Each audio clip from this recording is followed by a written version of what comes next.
আজকের ছোট গল্প অপয়া। অর্ঘ্য অফিস থেকে ফিরে চা খাচ্ছিল। রমাদেবীও চা খেতে খেতে মোবাইল থেকে ফটোটা বের করে ছেলের দিকে এগিয়ে দিয়ে বললেন, দেখ তো অর্ঘ্য, তোর পছন্দ কি না?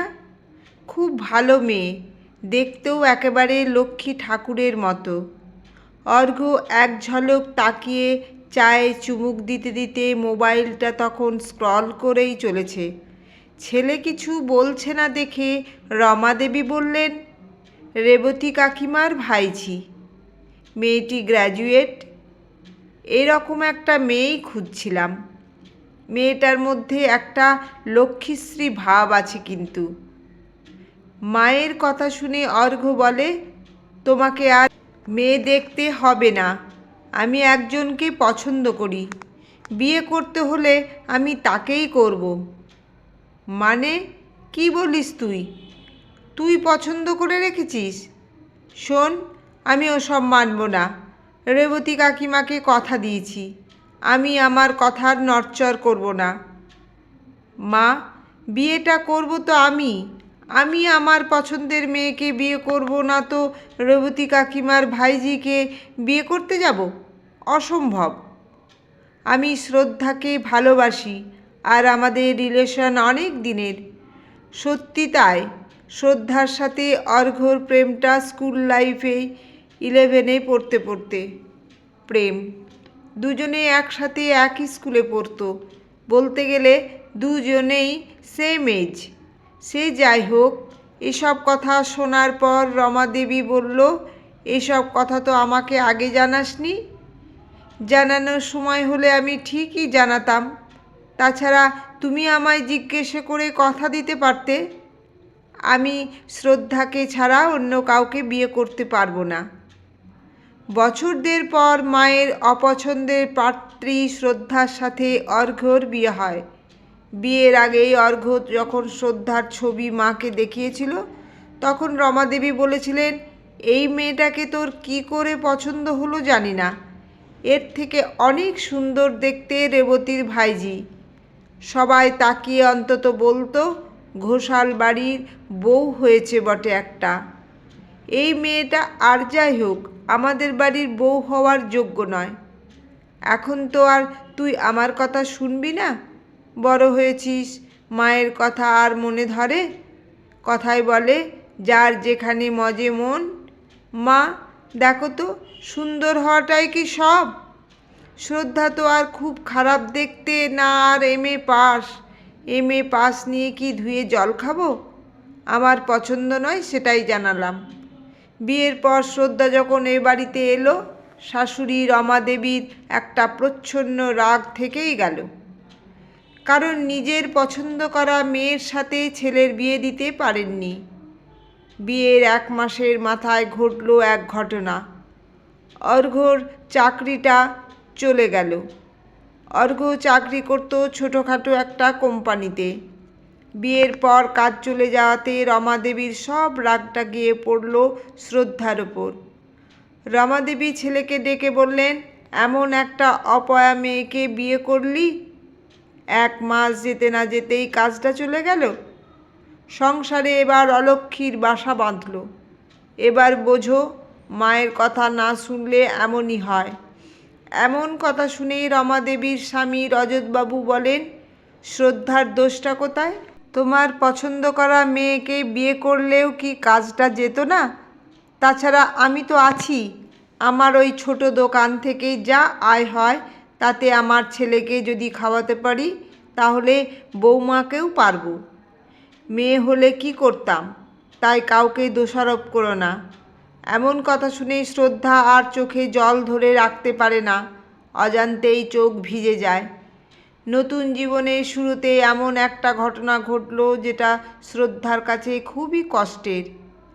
অর্ঘ্য বলল, তোমার দোষ নেই, তাই আমি একটা কাজ ঠিক দেখে নেব। একটা কাজ পাওয়া কি এতই সহজ? সব কিছুই আমার জন্য হলো, ওসব কথা একদম বলো না। কিছু তো একটা করতেই হবে, তুমি চিন্তা করো না অত, আমার ওপর ভরসা রেখো। অর্ঘ্যর কাজ চলে যাওয়াটাই যেন সব থেকে বড় অশান্তির কারণ হয়ে দাঁড়ালো সংসারে। রমাদেবী প্রায় একটা কথা শুনিয়ে শুনিয়ে বলেন, একটা সামান্য দোকান থেকে ইনকামের টাকায় এতগুলো লোক বসে বসে খাচ্ছে, কারোর কোনো চিন্তা নেই। বাড়িতে অলক্ষ্মীর বাসা, তা না হলে এরকম হবে কেন? এমন কথাটা তীরের মতো সজোরে এসে যেন বিঁধল। শ্রদ্ধার সত্যিই খারাপ লাগে, প্রতিদিনই শুনতে হয় অলক্ষ্মী। অর্ঘ্যও বুঝতে পারে শ্রদ্ধার কষ্টটা, তাই অর্ঘ্য ঠিক করে সে পাড়ায় পাড়ায় সবজি বিক্রি করবে। অর্ঘ্যর মায়ের আপত্তি শুনে ওর বাবা বলেন, কোনো কাজ তো ছোট নয়, ঘরে বসে না থেকে সবজি বিক্রি করতেই পারে। রমাদেবী বলে, আমাদের বাড়ির ছেলে সবজি বিক্রি করবে? এই বুদ্ধি ওই অলক্ষ্মীই দিয়েছে। আমি চাই না আমার ছেলে সবজি বিক্রি করুক। তখন যদি আমার কথা শুনে রেবতীদির দাদার মেয়েকে বিয়ে করত, নিশ্চয়ই এই সময় তারা পাশে এসে, তাদের টাকার অভাব নেই। আর এমন একটা বাড়িতে ছেলে বিয়ে করলো, কোনো প্রত্যাশাই করা যাবে না। শ্রদ্ধাদের বাড়ির অবস্থা ভালো নয়, বাবার ছোটোখাটো একটা ব্যবসা, সেখান থেকে শ্রদ্ধা আর শ্রদ্ধার ভাইকে মানুষ করা। ভাই সবে ইঞ্জিনিয়ারিং কমপ্লিট করে বাড়িতে বসে আছে। বাপের বাড়ি সেই সামর্থ্য নেই যে তারাও হেল্প করতে পারবে। তবে অর্ঘ্য মায়ের কথায় কান না দিয়ে সবজি বিক্রি করতেই শুরু করে। সত্যি কথা বলতে শ্রদ্ধার মানসিক অবস্থা একদম ভালো নেই। মনের কথাটা কাউকে কিভাবে বলবে ভেবে পায় না। তবে শ্রদ্ধা সব সময় পাশে পেয়েছে অর্ঘ্যকে। অর্ঘ্যর মতো ছেলে সত্যি সব সময় শ্রদ্ধাকেই সাপোর্ট করে গেছে। দুজন মানুষকে কাছে পেয়েছে বলেই শ্রদ্ধা মনের জোর পেয়েছে, নতুন ভাবনায় বাঁচতে পেরেছে। অর্ঘ্যর বাবা শ্রদ্ধাকে বলতো, বৌমা মন খারাপ করো না, চিরদিন খারাপ সময় যায় না। আর কেউ অলক্ষ্মী বললে তুমিও অলক্ষ্মী হয়ে যাবে না, ধৈর্য ধরো। তোমার মনের অবস্থাটা বুঝি আমি। শিক্ষিত মেয়ে তুমি, তাই মা সরস্বতী তোমার সাথে বাবা হয়ে এটাই বলবো, ভেঙে পড়ো না। আমি অন্তত তোমার পাশে আছি। এভাবে আরও কয়েক মাস কাটে। প্রতি বছর বাড়িতেই সরস্বতী পুজো হয়। রমাদেবী চান না এবছর বাড়িতেই সরস্বতী পুজোটা হোক। রমাদেবীর বক্তব্য, যে পুজোই করো না কেন কিছু হবে না। কিন্তু শ্রদ্ধার মনে তখন অন্য ভাবনা। শ্রদ্ধা চায় না বাড়ির পুজো বন্ধ হোক। শাশুড়িমাকে বলে পুজো বন্ধ করা যাবে না। অবশেষে সরস্বতী পুজো হয়। আর সরস্বতী পূজার পরের দিনই একটা সুখবর আসে, চাকরির পরীক্ষার রেজাল্ট বেরিয়েছে। দেখা যায় শ্রদ্ধা চাকরি পেয়েছে। এর থেকে আর সুখের আর কি হতে পারে? আসলে শ্রদ্ধা বিয়ের আগে থেকেই চাকরির চেষ্টা চালাচ্ছিল। অর্ঘ্য অবশ্য বলেছিল, তোমার মতো ভালো স্টুডেন্ট চাকরি পাবে না এমনটা হতে পারে না। সব প্রতীক্ষার অবসান ঘটে। খবরটা শুনেই শ্রদ্ধার শ্বশুর বলে, তোমাকে বলেছিলাম বৌমা, সরস্বতী যেখানে লক্ষ্মী সেখানে, তাই ধৈর্য ধরতে হয়। মেয়েরা মা সরস্বতীর আর এক রূপ, তাই পড়াশোনা করে উচ্চশিক্ষায় শিক্ষিত হতে হয়। সরস্বতীর হাত ধরেই লক্ষ্মী আসে বাড়িতে। শ্রদ্ধা তো দেবী লক্ষ্মীর আর এক নাম।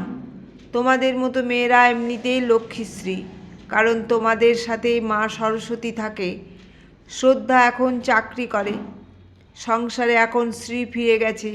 কিছুদিন আগের অলক্ষ্মী অপয়া মেয়েটা এখন বাড়ির লক্ষ্মী। শ্রদ্ধা নিজের উচ্চশিক্ষাকে কাজে লাগিয়ে তার অপয়া নামটি ঘোচাতে পেরেছে।